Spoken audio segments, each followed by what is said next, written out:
മറ്റൊരാൾക്കും അങ്ങനെ ഒരു ഭാഗ്യം കിട്ടുമെന്ന് പോലും എനിക്ക് പറയുമ്പോൾ എൻ്റെ കണ്ണ് നിറയുന്നതാണ്.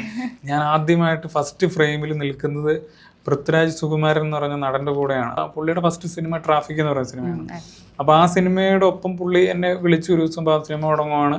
അപ്പോൾ പുള്ളിയും ഇതിലേക്ക് പുതിയതായിട്ട് വരുന്നൊരു സമയമാണ്. അപ്പോൾ ആ സമയം ഞാനെന്തോ എനിക്ക് ഒന്ന് 10ാം ക്ലാസ്സിൽ എന്തോ പഠിക്കുകയാണെന്ന് തോന്നുന്നു. ഇപ്പം ദിലീപ് ഏട്ടൻ എന്ന് പറയുമ്പം നമ്മൾ ഇപ്പം നോക്കിയാലും നമ്മുടെ സോഷ്യൽ മീഡിയയിൽ എന്തെങ്കിലും ട്രോളുകളായിട്ടും എന്തെങ്കിലും ഇവരുടെ തമാശകളും ടി വിയിലും ഒക്കെ ആയിട്ട് ഇവരുടെ എന്ന് പറഞ്ഞാൽ നിറഞ്ഞു നിൽക്കുന്ന ആൾക്കാരാണ് ഇവർ. അപ്പോൾ അവരുടെ കൂടെ ഒരു സിനിമയിൽ അഭിനയിക്കാൻ അവസരം കിട്ടുക എന്ന് പറയുന്നത് തന്നെയാണ് ഏറ്റവും വലിയ കാര്യം. Hi everyone, this is face time with Surya Sudarshan. ഇന്ന് എൻ്റെ കൂടെ ഉള്ളത് പ്രിൻസ് ആൻഡ് ദ ഫാമിലിയിലെ താരം ജോസ് കുട്ടി ജേക്കബ്. ജോസ് ചേട്ടാ, welcome to the show. Thank you. ഇപ്പോൾ പ്രിൻസ് ആൻഡ് ദ ഫാമിലി തിയേറ്ററിൽ നല്ല വിജയകരമായി റൺ ചെയ്യുവാണ്. ഇപ്പോൾ എന്ത് തോന്നുന്നു? വളരെ സന്തോഷം. കാരണം നമ്മൾ കുറച്ച് നാളുകളായിട്ട് ഏകദേശം ഒരു 2.5 വർഷത്തോളം ഈ സിനിമയുടെ കൂടെ തന്നെ ഉണ്ടായിരുന്നു. അപ്പോൾ ഇതിൻ്റെ ഓരോ ഫസ്റ്റ് സ്റ്റെപ്പ് മുതട്ട് ഇന്നിപ്പോൾ ഇറങ്ങി നിൽക്കുന്ന ഈ ഒരു അവസരം വരെ നമ്മൾ ഫുൾ ടൈം ഉണ്ടായിരുന്നുകൊണ്ട് നമുക്കിതിനകത്ത് ഇപ്പോൾ ടെക്നിക്കലി ആയിക്കോട്ടെ ഏത് രീതിയിലായിക്കോട്ടെ ഇതിൻ്റെ എല്ലാ ജേർണിയിലും നമുക്കറിയാം എന്തൊക്കെ കാര്യങ്ങൾ സംഭവിച്ചു, എന്തൊക്കെ പ്രശ്നങ്ങളുണ്ടായി. പക്ഷെ അതിനെല്ലാം തരണം ചെയ്തുകൊണ്ട് നല്ല രീതിയിൽ പടം ഓടുന്നത് കാണുമ്പോൾ ഭയങ്കര സന്തോഷമുണ്ട്. ഓക്കെ, ഇപ്പം നമ്മുടെ ഈ സിനിമയിൽ ദിലീപ് ഏട്ടൻ, അതുപോലെ സിദ്ദിഖ് സാർ, ധ്യാൻ ചേട്ടൻ, ഇവരുടെ കൂടെ ആയിരുന്നല്ലോ കൂടുതലും കോമ്പിനേഷൻ സീൻസ് ഉണ്ടായിരുന്നത്. ഇവരൊക്കെ വളരെ സ്പോണ്ടേനിയസ് ആയിട്ട് കോമഡി പറയുന്നവരാണ്. ആ ഒരു എക്സ്പീരിയൻസ് എങ്ങനെ ഉണ്ടായിരുന്നു?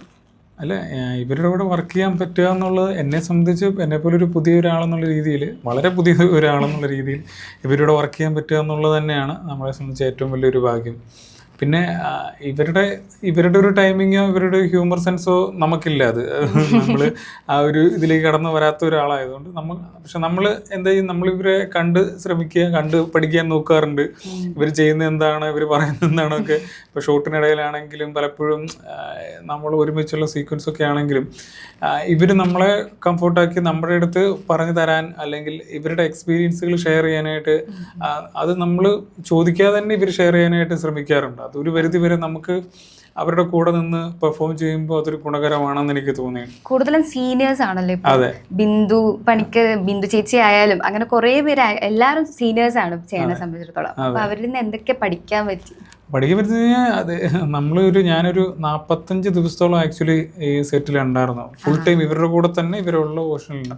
ഓരോ ദിവസവും ഓരോ കാര്യങ്ങൾ നമുക്ക് പഠിക്കാൻ പറ്റിയിട്ടുണ്ട്. ശരിക്കും പറഞ്ഞാൽ നമുക്കിപ്പോൾ ഓരോന്ന് എടുത്തു പറയാൻ പറഞ്ഞാൽ നമുക്കിപ്പം ലൊക്കേഷൻ ചെന്ന് കഴിയുമ്പോൾ നമ്മളിപ്പോൾ ഒരാളുടെ അഭിനയം എന്നുള്ളൊരു കാര്യം മാത്രമല്ലല്ലോ, അയാൾ ഒരു സീനിയർ ആയിട്ടുള്ള ഒരാൾ എങ്ങനെ അവരുടെ മറ്റുള്ളവരുടെ എങ്ങനെ പെരുമാറുന്നു വരെ നമ്മൾ അടുത്തൊരു ഉയർച്ചയിലേക്ക് വരുമ്പോൾ നമ്മളും അത് ഇപ്പോൾ കോൺഷ്യസ്ലി അല്ലെങ്കിലും നമ്മൾ പല കാര്യങ്ങളും നമ്മളിലേക്കും ഇൻഫ്ലുവൻസ് ആവും. അപ്പം അതൊക്കെ ഇവരെ കണ്ട് നമ്മൾ നോക്കുമ്പോൾ ഭയങ്കരമായിട്ട് ഇവര് ആ കാലഘട്ടത്തിൽ ഇന്നത്തെ ഒരു കാലഘട്ടത്തിൽ അല്ല, അവർ ആ ഒരു പഴയ കാലഘട്ടത്തിൽ ഇതൊന്നും ഇല്ലാത്തൊരു സോഷ്യൽ മീഡിയയിൽ ഒരു അതിപ്രസരമൊന്നും ഇല്ലാത്തൊരു കാലഘട്ടത്തിലാണ് അവർ വന്നതും ആക്റ്റീവായതും ഒക്കെ. അപ്പോൾ അവരിൽ നിന്ന് നമുക്ക് ഒത്തിരി അധികം പഠിക്കാനുണ്ട്. നമ്മളത് കണ്ട് ഒബ്സർവ് ചെയ്ത ഒത്തിരി കാര്യങ്ങളുണ്ട്. അത് വ്യക്തിപരമായും സിനിമയിലൂടെയും എല്ലാം വളരെ നല്ല കാര്യങ്ങളാണ് കണ്ടുപിടിക്കാൻ സാധിച്ചത്. ദിലീപേന്റെ 150ാമത്തെ ചിത്രത്തിലാണ് ഭാഗമായിരിക്കുന്നത്. എന്ത് തോന്നുന്നു? അല്ല, എന്നെ സംബന്ധിച്ച് ഏറ്റവും വലിയ സന്തോഷം, ഞാനിപ്പോൾ ആദ്യം പറഞ്ഞ പോലെ തന്നെ ഇപ്പം ദിലീപ് ഏട്ടൻ എന്ന് പറയുമ്പം നമ്മൾ ഇപ്പം നോക്കിയാലും നമ്മുടെ സോഷ്യൽ മീഡിയയിൽ എന്തെങ്കിലും ട്രോളുകളായിട്ടും എന്തെങ്കിലും ഇവരുടെ തമാശകളും ടി വിയിലും ഒക്കെ ആയിട്ട് ഇവരുടെ എന്ന് പറഞ്ഞാൽ നിറഞ്ഞു നിൽക്കുന്ന ആൾക്കാരാണ് ഇവർ. അപ്പോൾ അവരുടെ കൂടെ ഒരു സിനിമയിൽ അഭിനയിക്കാൻ അവസരം കിട്ടുക എന്ന് പറയുന്നത് തന്നെയാണ് ഏറ്റവും വലിയ കാര്യം. അതിലും വലിയ സന്തോഷമാണ് അയാളുടെ 150ാമത്തെ സിനിമയിൽ നമുക്ക് ഭാഗമാകാൻ പറ്റുക എന്നുള്ളത്. അപ്പോൾ അത് ഭയങ്കര സന്തോഷം തരുന്നൊരു കാര്യമാണ്. ഞാൻ എൻ്റെ ജീവിതത്തിൽ ഒരിക്കലും എക്സ്പെക്റ്റ് ചെയ്തിട്ടില്ലാത്തൊരു കാര്യമായിരുന്നു ഇവരുടെ കൂടെ അഭിനയിക്കാൻ പറ്റുക, സ്ക്രീൻ ഷെയർ ചെയ്യാൻ പറ്റുക എന്നുള്ളത് പോലും. അതിലുപരി ഒരു 150ാമത്തെ സിനിമയ്ക്ക് ഒരു വലിയ സ്വീകാര്യതയുണ്ടല്ലോ എപ്പോഴും. അവർ 150 സിനിമകളെന്ന് പറയുമ്പോൾ അത് എവിടുന്ന് തുടങ്ങി എവിടെ എത്തി നിൽക്കുന്നു എന്നുള്ളത് വലിയൊരു കാര്യമാണ്.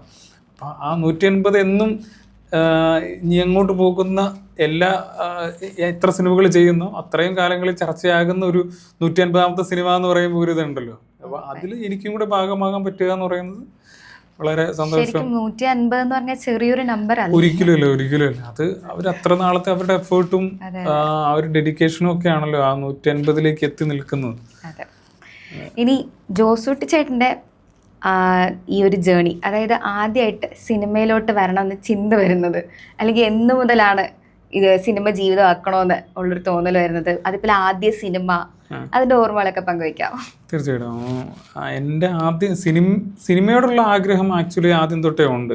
അതെനിക്ക് തോന്നുന്നു നമ്മൾ സിനിമ കാണുന്ന കാലഘട്ടം തൊട്ട് എന്ന് പറഞ്ഞാൽ നമ്മൾ സിനിമ കണ്ട് എന്താണ് സിനിമ എന്ന് മനസ്സിലാക്കുന്ന ഒരു സമയം, ഒരു പ്രായമുണ്ടല്ലോ. തിയേറ്ററിൽ പോകണം, സിനിമ കാണണം, നമുക്ക് സ്കൂളിൽ ഇരിക്കുന്നതിലും കൂടുതൽ താല്പര്യം തിയേറ്ററിൽ സിനിമ കാണുക എന്നുള്ളതാണെന്നൊക്കെ തോന്നുന്ന ഒരു കാലഘട്ടം. അന്ന് തൊട്ട് സിനിമയോടുള്ളൊരു താല്പര്യം ഭയങ്കരമായിട്ട് തുടങ്ങി. പിന്നെ ഇതിനകത്തേക്ക് എങ്ങനെ വരിക എന്നുള്ളതൊന്നും നമ്മൾ ചിന്തിച്ചിട്ടില്ല. ഇത് അഭിനയിക്കുക എന്നുള്ളതൊന്നും ഞാൻ ആക്ച്വലി ചിന്തിച്ചിട്ടില്ലായിരുന്നു. പക്ഷെ ഭയങ്കര നമുക്ക് ഏറ്റവും കൂടുതൽ സന്തോഷം തരുന്നത്, ഇപ്പം എല്ലാവരും സിനിമയെ ഇഷ്ടമുള്ള എല്ലാവരും പറയുന്നത് സെയിം തന്നെയാണ്, നമുക്ക് ഏറ്റവും സന്തോഷം തരുന്ന ഒരു നല്ല സിനിമ കാണുമ്പോഴാണ്. ഏറ്റവും കൂടുതൽ നമുക്കെല്ലാം മറന്നിരിക്കാൻ പറ്റുന്നത് ഒരു നല്ല സിനിമ കാണുമ്പോഴാണ്. അപ്പം അതിലേക്കുള്ള ഒരു എൻട്രി എന്ന് പറയുന്നത് എൻ്റെ കസിൻ വഴിയാണ്. ഞാൻ സിനിമ ചെയ്ത് തുടങ്ങുന്ന എൻ്റെ ഫസ്റ്റ് സിനിമ എന്ന് പറഞ്ഞ് കെട്ടിയോളൻ ബ്രദേഴ്സ് ഡേ എന്ന് പറയുന്ന സിനിമയാണ്. ലിസ്റ്റിന്. അപ്പം പുള്ളിയായിട്ടുള്ളൊരു റിലേഷനാണ് ആക്ച്വലി പുള്ളി ഈ സിനിമയിലേക്ക് വരുന്ന സമയം തൊട്ട് ഞാൻ പുള്ളിയുടെ കൂടെ, പുള്ളിയുടെ ഫസ്റ്റ് സിനിമ ട്രാഫിക് എന്ന് പറയുന്ന സിനിമയാണ്. അപ്പോൾ ആ സിനിമയുടെ ഒപ്പം പുള്ളി എന്നെ വിളിച്ച് ഒരു ദിവസം ആ സിനിമ തുടങ്ങുവാണ്. അപ്പോൾ പുള്ളിയും ഇതിലേക്ക് പുതിയതായിട്ട് വരുന്നൊരു സമയമാണ്. അപ്പോൾ ആ സമയം എനിക്കൊന്ന് 10ാം ക്ലാസ്സിൽ എന്തോ പഠിക്കുകയാണെന്ന് തോന്നുന്നു. 10ലാണോ +2 കഴിഞ്ഞാണോ എനിക്ക് സംശയമുണ്ട്. അതെ. ആ സമയത്ത് പുള്ളിക്ക് 22 വയസ്സ് എന്തോ ആണ്. അപ്പം ഞാനത് 10 കഴിഞ്ഞ് നിൽക്കുന്ന എന്തോ ഒരു സമയമാണ്. അപ്പോൾ അന്നേരം ആ സമയത്ത് നേരെ പുള്ളിയുടെ കൂടെ പ്രൊഡക്ഷനിലെ ഓരോ പരിപാടികളൊക്കെ ആയിട്ട്, അപ്പോൾ ആദ്യമായിട്ട് വരുമ്പം ഒത്തിരി ആവശ്യങ്ങളുണ്ടല്ലോ. അപ്പോൾ പുള്ളിയുടെ കൂടെ വന്ന് ഓരോ കാര്യങ്ങൾ കാണാനും പഠിക്കാനും പലരുമായിട്ടുള്ള സൗഹൃദങ്ങൾ ഉണ്ടാക്കാനും അന്ന് തൊട്ട് ഉണ്ടായിരുന്നു. പിന്നീട് ഒരു സമയം കഴിഞ്ഞപ്പം നമ്മളിങ്ങനെ നിൽക്കുക എന്നുള്ളൊരു മാത്രമല്ല, അപ്പോൾ ആ സമയം നമ്മൾ വീട്ടിൽ നിന്നുള്ളൊരു ഭയങ്കര പ്രഷർ കാണുമല്ലോ നമുക്ക്, ആ ഒരു ഏജും കൂടെ ആകുമ്പോൾ. അപ്പോൾ എന്ത് പഠിച്ചു എന്ന് ചോദിച്ചു കഴിഞ്ഞാൽ 10ാം ക്ലാസ് വരെ പഠിച്ചു എന്നുള്ളത് മാത്രമേ ഉള്ളല്ലോ. അത് കഴിഞ്ഞ് +2 ഒക്കെ കഴിഞ്ഞപ്പോഴത്തേക്കും വീട്ടുകാർ പറഞ്ഞു എന്തെങ്കിലും ഒരു ജോലി പരിപാടി വേണം. അങ്ങനെ ഒരു സമയമായപ്പോൾ നമ്മൾ പിന്നെ ആ ഒരു ജോലിയുടെ പഠിച്ചു. ഞാൻ ഹോട്ടൽ മാനേജ്മെൻറ്റാണ് പഠിച്ചത്. അത് പഠിച്ച് ഞാൻ ഒരു 2 വർഷം സൗദിയിൽ ജോലിയിലായിരുന്നു, ഒരു ഹോട്ടലിലെ ജോലിയിലായിരുന്നു. അത് കഴിഞ്ഞ് അപ്പോഴും നമ്മൾ ഈ ടെൻഡൻസി നിൽക്കുകയാണല്ലോ, സിനിമയോടുള്ള ഒരു അഗാധമായ താല്പര്യം നമ്മുടെ ഉള്ളിൽ കിടക്കുകയാണ്. അപ്പം അതുകൊണ്ട് ജോലി ചെയ്തു. ഇനിയിപ്പോൾ നമ്മുടെ കയ്യിൽ സേഫായിട്ട് നമുക്ക് അറിയാവുന്നൊരു ജോലിയുണ്ട്, ആ ജോലിയോടെ വെച്ചിട്ട് നമുക്ക് കുറച്ചാളൊന്ന് ട്രൈ ചെയ്ത് നോക്കാം. അപ്പം അതിന് നമ്മുടെ വീട്ടുകാരും ഫാമിലി സമ്മതിക്കുക എന്നുള്ളതായിരുന്നു ഫസ്റ്റ് കാര്യം. ഇനി പിന്നീട് നാട്ടിൽ വന്നു കഴിഞ്ഞപ്പോൾ നമ്മൾ ഓരോ വർക്ക്ഷോപ്പുകൾക്ക് പോയി അഭിനയം എന്താണെന്നുള്ളത്, നമ്മൾ അഭിനയത്തിലാണ് കോൺസെൻട്രേറ്റ് ചെയ്യാൻ ശ്രമിച്ചത്. അപ്പോൾ എനിക്ക് പേഴ്സണലി ഇപ്പോൾ ഞാൻ ആദ്യം ചിന്തിച്ചത്, അപ്പോൾ എനിക്ക് അഭിനയത്തോട് എന്തെങ്കിലും ഒരു താല്പര്യം ഉണ്ടോ ഇല്ലോ എന്ന് അറിയാനായിട്ടാണ് ആദ്യം ഞാൻ ചിന്തിച്ചു നോക്കിയത്. സിനിമ കാണുക എന്നുള്ളത് മാത്രമല്ല, അതിനകത്ത് എന്താണ് നമ്മൾക്ക് ആ സിനിമയിൽ ചെയ്യാൻ പറ്റുന്നതെന്ന് ചിന്തിച്ചു തുടങ്ങിയ ഒരു സമയം. അപ്പം എനിക്ക് ഏറ്റവും കൂടുതൽ താല്പര്യം സിനിമ കാണുമ്പം എന്നെ ഹുക്ക് ചെയ്യുന്നത് അവിടെ 2 ആക്ടേഴ്സ് തമ്മിലുള്ള ഒരു കോൺഫ്ലിക്ട്സും അവരുടെ പെർഫോമൻസും അവരെങ്ങനെ അത് ചെയ്യുന്നു എന്നുള്ളൊരു ക്യൂരിയോസിറ്റി വന്നു തുടങ്ങി. അപ്പം ഇത് വളരെ നിസ്സാരമല്ലെന്ന് അന്നും എനിക്കറിയാം. പക്ഷേ നമുക്കിതൊന്ന് ട്രൈ ചെയ്ത് നോക്കാം, നമുക്ക് ആ ആഗ്രഹം നമ്മുടെ ഉള്ളിൽ വന്നത് നമ്മൊന്ന് ട്രൈ ചെയ്ത് നോക്കാം എന്നുള്ള താല്പര്യത്തിൽ ഇറങ്ങിയതാണ്.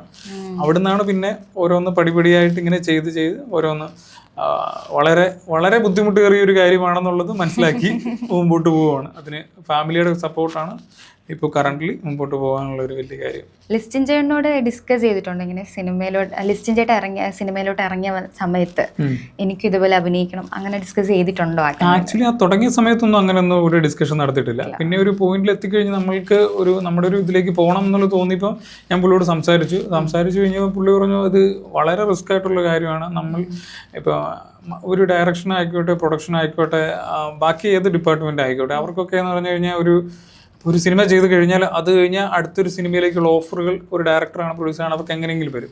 ആക്ടേഴ്സിനെ സംബന്ധിച്ച് അങ്ങനെയല്ല. നമ്മൾ നിൽക്കുന്ന ഏത് പോയിന്റ് ആയിക്കോട്ടെ, ഇപ്പോൾ ഒരു ക്യാരക്ടർ റോൾ ചെയ്യുന്ന ഒരു അത്യാവശ്യം അറിയപ്പെടുന്ന ഒരു ആർട്ടിസ്റ്റായി മാറിക്കഴിഞ്ഞാലും പിന്നെയും സർവൈവലാണ്. അപ്പോൾ അത് ഈ സർവൈവൽ തുടർന്നുകൊണ്ടേയിരിക്കും.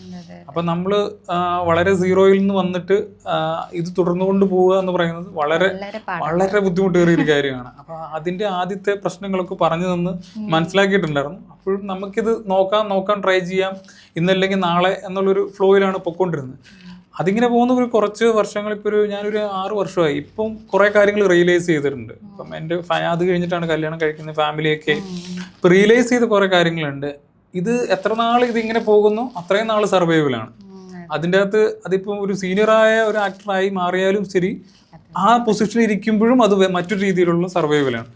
അപ്പം ആ പോകുന്ന യാത്രയിൽ അതിൻ്റെ ഒപ്പം പോവുക എന്നുള്ളതാണ് ഞാനിപ്പം നോക്കിക്കൊണ്ടിരിക്കുന്നത്. ഫാമിലിയൊക്കെ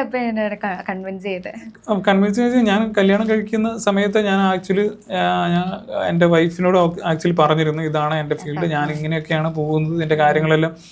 പുള്ളിക്കാരി അതിനൊരു 100% അന്നും ഇന്നും സപ്പോർട്ട് തരുന്നത് കൊണ്ടാണ് എനിക്ക് എൻ്റെ ഒരു അടുത്ത സ്റ്റെപ്പിലേക്ക് എനിക്കത് മൂവ് ചെയ്യാൻ പറ്റുന്നത്. ആക്ച്വലി ആ ഒരു ഫുൾ സപ്പോർട്ട് ഫുൾ ടൈം ഉള്ളത് കൊണ്ടാണ്. ആദ്യമായിട്ട് ക്യാമറയ്ക്ക് മുന്നിൽ നിന്ന നിമിഷം ഓർമ്മ ഉണ്ടോ? ഭയങ്കരമായിട്ട് ഓർക്കുന്നുണ്ട്. അത് ഒരിക്കലും മറക്കാൻ പറ്റത്തില്ല. ഒരു നിമിഷമാണ്. അതിപ്പോഴും എനിക്ക് ഏറ്റവും സന്തോഷം തരുന്നൊരു കാര്യമാണ്. അത് ഇനിയിപ്പോൾ എത്ര സിനിമ ചെയ്താലും എനിക്കിത് ഭയങ്കര സന്തോഷം തരുന്നു. കാരണം എനിക്ക് തോന്നുന്നില്ല മറ്റൊരാൾക്കും അങ്ങനെ ഒരു ഭാഗ്യം കിട്ടുമെന്ന് പോലും എനിക്ക് പറയുമ്പോൾ എൻ്റെ കണ്ണ് നിറയുന്നതാണ്. ഞാൻ ആദ്യമായിട്ട് ഫസ്റ്റ് ഫ്രെയിമിൽ നിൽക്കുന്നത് പൃഥ്വിരാജ് സുകുമാരൻ എന്ന് പറഞ്ഞ നടൻ്റെ കൂടെയാണ്. ആദ്യത്തെ ഷോട്ട് എൻ്റെ എടുക്കുന്നത്. അതെൻ്റെ ജീവിതത്തിൽ ഏറ്റവും സന്തോഷം തരുന്നൊരു കാര്യമാണ്. കാരണം നമുക്കൊന്നും അറിയില്ല ആ സമയത്ത് നമ്മളിപ്പം പഠിച്ചു വരുന്ന ഒരാളാണ്. ആ സമയത്ത് നമുക്കൊന്നും അറിയില്ലാത്ത ഒരാളാണ്. നമ്മളൊരു ക്യാമറയുടെ ഫ്രണ്ടിൽ നിന്ന് ഓക്കെ ഇവൻ എന്താ ചെയ്യുന്നതെന്ന് കാണാനാണ് എല്ലാവരും നോക്കി. ഇവൻ ആദ്യമായിട്ട് വന്നിരിക്കുന്ന ഒരാള്.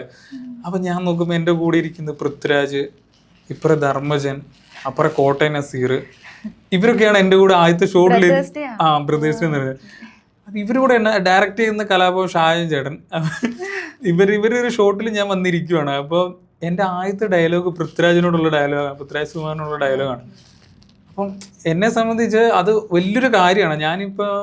ഇനി അങ്ങോട്ടുള്ള എൻ്റെ ജീവിതത്തിൽ എത്രത്തോളം സിനിമ കിട്ടുമെന്ന് എനിക്കറിയില്ല, എങ്ങനെ പോകുന്നു എനിക്കറിയില്ല. പക്ഷെ നമ്മൾ സർവൈവ് ചെയ്യും, നമ്മൾ മുമ്പോട്ട് പോകാൻ ശ്രമിക്കും. പക്ഷെ എനിക്കെന്നും പറയാൻ പറ്റുന്നൊരു കാര്യം, ഫസ്റ്റ് ഞാൻ സ്ക്രീൻ സ്പേസ് ചെയ്തത്, ഡയലോഗ് പറഞ്ഞത് പുള്ളിയുടെ കൂടെയാണെന്നുള്ളത് എനിക്കെന്നും എൻ്റെ ഓർമ്മയിൽ നിന്നും ഒരിക്കലും പോകത്തില്ല, ഓർമ്മയുള്ളിടത്തോളം കാലം. പക്ഷെ ബ്രദേഴ്സ് ഡേ ഫസ്റ്റ് ഫിലിം ആണെന്നറിയില്ല, ഫെമിലിയർ ആയിട്ട് തോന്നി എനിക്ക് ഫേസ്, സീൻസ് ഒക്കെ. ആദ്യം ചെയ്യുന്ന സിനിമ അതാണ്. അതിലൂടെയാണ് പിന്നെ അടുത്ത സിനിമകൾ അങ്ങനെ പോകുന്നത്.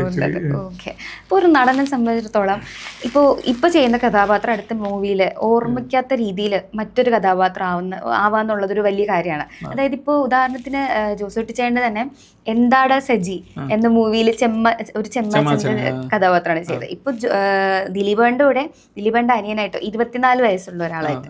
അപ്പം അങ്ങനെ ഒരു വേഴ്സിറ്റാലിറ്റി കീപ്പ് ചെയ്യാന്നുള്ള ഒരു കാര്യം അത് ശ്രദ്ധിക്കാറുണ്ടോ? അങ്ങനെ ഒരു നടനാവണമെന്ന് തന്നെയാണോ ആഗ്രഹം? 100% അങ്ങനൊരു ആ നടനായ മാത്രമേ ഇവിടെയെന്നല്ല ഏത് രീതിയിലും ഏത് ഇൻഡസ്ട്രിയിലും നിലനിൽക്കാൻ പറ്റത്തുള്ളൂ.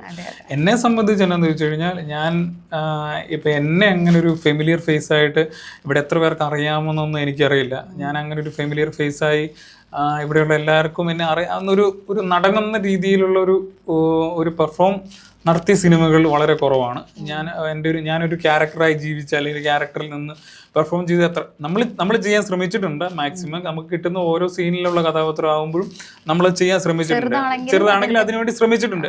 പക്ഷെ അത് എത്രത്തോളം ഒരു പ്യുവർ ക്യാരക്ടറായിട്ട് നിന്ന് ഞാൻ ചെയ്തിട്ടുണ്ടെന്നുള്ളത് എനിക്കറിയില്ല. അത് എനിക്ക് ചെയ്യാൻ പറ്റുന്ന രീതി ഞാൻ ചെയ്ത് നോക്കിയിട്ടുണ്ട്. പിന്നെ ഈ പറഞ്ഞ ചോദ്യം എന്ന് പറഞ്ഞാൽ ഇത് ആക്ച്വലി കുറേയും കൂടെ ഫെമിലിയർ, ഇപ്പം എന്നെ ആക്ച്വലി കണ്ടുവരുന്നതേ ഉള്ളൂ ആൾക്കാർ. അപ്പം ഞാൻ ചെയ്ത ചെറിയ ചെറിയ സിനിമകൾ കണ്ടു വരുന്നതേ ഉള്ളൂ. അപ്പം എനിക്ക് തോന്നിയത് എന്താണെന്ന് ചോദിച്ചു കഴിഞ്ഞാൽ, നമ്മൾ ഓഡിയൻസിനെ സംബന്ധിച്ചിടത്തോളം ഇപ്പം നമ്മൾ കുറേ കഥാപാത്രങ്ങൾ ക്യാരക്ടർ റോളുകൾ ചെയ്ത് കഴിഞ്ഞാൽ പിന്നെ അവർക്ക് ഫെമിലിയർ ആവും, ഫേസ് ഭയങ്കരമായിട്ട് ഫെമിലിയർ ആവും. അത് കഴിയുമ്പോൾ എപ്പോൾ തൊട്ട് ഇവർക്ക് ഫെമിലിയർ ആകുന്നോ അന്നേരം തൊട്ടാണ് ഇവർ നോട്ട് ചെയ്യാൻ തുടങ്ങുന്നത് ഇയാളുടെ പെർഫോമൻസ് അടുത്ത പടത്തിൽ. എന്നെ സംബന്ധിച്ച് ഞാൻ എത്രത്തോളം അതുവരെ വന്നിട്ടുണ്ടെന്ന് എനിക്കറിയത്തില്ല. ഞാൻ വളരെ പുതിയ ആളാണ് ഈ ജേർണിയിൽ എന്ന് പറഞ്ഞാൽ കുറച്ച് വർഷമായി. പക്ഷേ ഞാൻ ആയി വരുന്നേ ഉള്ളൂ. അപ്പോൾ എത്രത്തോളം ആൾക്കാർക്കിടയിൽ ഫെമിലിയർ ആണെന്ന് എനിക്കറിയില്ല. പക്ഷെ നമുക്ക് കിട്ടുന്ന ഓരോ ക്യാരക്ടറുകളും നമ്മൾ അതിന് ഏറ്റവും ബെസ്റ്റായിട്ട് എങ്ങനെ ചെയ്യാൻ പറ്റും എന്നുള്ളത് ചിന്തിച്ച് തന്നെയാണ് ചെയ്യുന്നത്. ഓക്കെ, അപ്പം മുന്നോട്ടും അങ്ങനെ തന്നെ ആയിരിക്കാം. അതെ. ഇപ്പോൾ പ്രിൻസ് എന്തായാലും ഓഡിയൻസിൻ്റെ ഇടയിൽ നല്ല രീതിയിൽ എന്താ പറയുക തിയേറ്ററിൽ റൺ ചെയ്യുന്നുണ്ട്. സോ ഈ വർഷം അല്ലെങ്കിൽ ഇനി എന്തൊക്കെയാണ് വരാനിരിക്കുന്ന മൂവീസ് ലൈനപ്സ്? ആക്ച്വലി ലൈനപ്പുകൾ എന്ന് പറയാനായിട്ട് ഒന്നുമില്ല. എന്ന് പറഞ്ഞു കഴിഞ്ഞാൽ വളരെ ഞാനിപ്പം ബേബി ഗേൾ എന്ന് പറഞ്ഞ സിനിമയിൽ ജസ്റ്റ് ഒരു ചെറിയ ഒരു പരിപാടി ചെയ്യുന്നുണ്ട്. പിന്നെ ഒരു ഐസ് എന്ന് പറഞ്ഞ വെബ് സീരീസ് ചെയ്തിട്ടുണ്ട്. അതൊക്കെ ഒരു വർഷമായി ചെയ്ത് തീർന്നിട്ട് അതിലൊരു ചെറിയ ക്യാരക്ടർ ചെയ്യുന്നുണ്ട്. പിന്നീട് അങ്ങോട്ട് ഒന്നും വന്നിട്ടൊന്നും ഇല്ല. ഇതിങ്ങനെ അടുത്തത് ഇറങ്ങുമ്പോൾ അടുത്തത് കിട്ടും എന്നുള്ളൊരു പ്രതീക്ഷയിൽ ഇങ്ങനെ മുൻപോട്ട് പോവുകയാണ്. ആക്ച്വലി കിട്ടട്ടെ, ഒരുപാട് മൂവീസിലൂടെ ഇനി ജോസ് പിടിച്ചേനെ നമ്മളെല്ലാവരും കാണട്ടെ. സോ നമ്മളിവിടെ ഇത്രയും നേരം സ്പെൻഡ് ചെയ്തതിന് താങ്ക് യു സോ മച്ച്. ഇനിയും ഒരുപാട് മൂവീസിലൂടെ നമുക്ക് ഇതുപോലെ കണ്ടുമുട്ടണം. തീർച്ചയായിട്ടും. Thank you. Thank you.